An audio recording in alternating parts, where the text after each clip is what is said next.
true, but if he accepts me, then he must also accept the fact that one day my old, grumpy, mateless bachelor brother will have to live in our garage. No one wants a true mate with that kind of baggage. Hey, I said, indignant. And he will probably have to give you medical sponge baths since all the battles you've fought have left your old, tired body a hopeless wreck. Her words were coming out in short spurts as she began to laugh at the image she painted of our future. It might not have been funny if it wasn't so accurate. All good jokes held a hint of truth, and I couldn't see a future for myself much better than the one she'd predicted. How kind of you to make room in your future home for me, I said dryly. Now I can look forward to my mateless life with joy because I will have you and your male looking after me. If you think I'm grumpy now, just wait until I've got a few hundred more years under my belt. Cosmina was cackling by the time I had finished talking. It wasn't that funny, I grumbled. But it sort of was. She reached up and wrapped her arms around my neck, squeezing me tight. Good night, Decibel. Have a good night watch. I kissed her on the forehead and pushed her toward the small hut that was our den. I both dreaded and rejoiced for the day when she would find her true mate. At that point, she would no longer be mine to care for, protect, and provide for. Another wolf would rightfully take on those responsibilities. Not that these duties were a burden to me, far from it.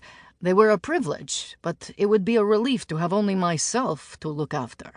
However, I wasn't sure if I could ever truly trust anyone else to take care of Cosmina as I had done her whole life.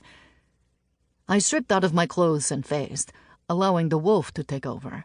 Spending time in my wolf form was freeing, much easier than living as a man. The wolf didn't worry about our past or future. The wolf lived in the moment. And in this moment, it was our job to protect the pack while they rested for the night. Letting go of my worries for Cosmina, I padded off into the surrounding forest and began to patrol the village. 2 days later, much sooner than I'd anticipated, my hopes and fears came to fruition. I was splitting firewood when I heard my sister's voice call out to me. Decibel! My head snapped up and I took off at a run in the direction of the sound. My feet pounded into the ground at inhuman speed, and yet it wasn't fast enough. I could hear the terror in her voice, and as I got closer, I could see a gathering crowd of pack members. Move, I thundered as I pushed past them until I finally stood before my weeping sister.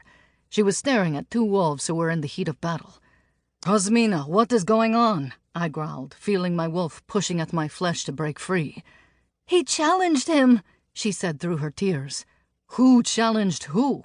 I was trying very hard not to lose my patience, but I couldn't fix anything until I knew exactly what I was dealing with.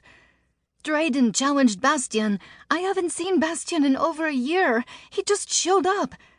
The wolf was part of our pack, but he lived on the furthest line of our territory. Okay, what about him, Cosmina? Focus.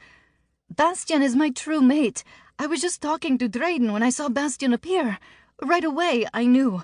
As soon as Bastian came to us, Drayden realized what was happening and challenged Bastian.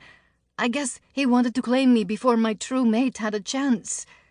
She pointed at the 2 wolves attempting to tear each other apart. You have to stop them. Looking into her eyes, seeing her pain shredded my insides, but I couldn't fix the problem. The challenge is allowed, Cosmina. You know that. You aren't marked. Any unmated male can challenge your true mate. I cannot stop it. She grabbed my forearm as I started to step back.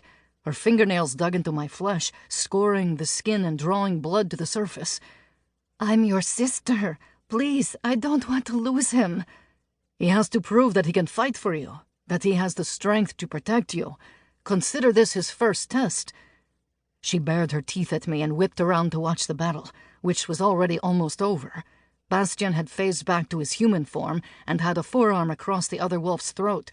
The wolf twisted on his back and tried snapping his jaws, but Bastian was stronger, keeping him pinned.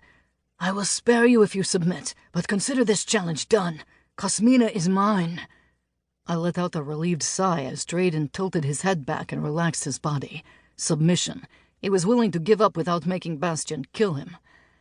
Bastian stood and stepped back, watching the wolf for a few seconds longer before he finally turned to look at his mate.